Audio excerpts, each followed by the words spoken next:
বুবলি ব্যায়াম করেন খোলা আকাশের নিচে, বাগানে, পার্কে, আবার জিমে গিয়েও করেন এক্সারসাইজ। শরীর মন ভালো রাখার জন্য এসব করেন তিনি। একজন নায়িকার এসব করার দরকার আছে, কিন্তু সমস্যা অন্য জায়গায়। এত কিছু মেনটেন করার পর যখন তিনি টেবিল ভর্তি খাবার নিয়ে হাজির হন, তখন বিষয়টা আর ফিগার মেনটেন করার মধ্যে থাকে না। এক ফেসবুকের পোস্টে তিনি লিখেছেন, ইফতার করার পর আবার ক্ষুধা লাগে। আর এগুলো দেখেই সাধারণ মানুষ মন্তব্য করেছেন। শিহাব লিখেছেন, খান সাহেবকে খান, আর ক্ষুধা লাগবে না। অর্নি লিখেছেন, এমন হয় বাচ্চা পেটে তাই। এমডি সাইফুল ইসলাম লিখেছেন, 12 মাসে 13 রূপ। শাহরিয়ার লিখেছেন, ইফতার করতেও চোখে লেন্স, আইব্রু লাগিয়ে বসতে হয়। মুক্তি লিখেছেন, এত খাইয়া আবার ক্ষুধা লাগে কেমনে, পেট না গুডাউন এটা।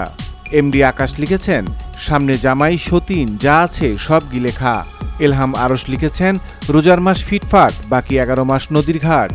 মাকসুদা পারভিন শিল্পী লিখেছেন, বাবু খাচ্ছে অর্ধেকটা পেটে বসে বসে।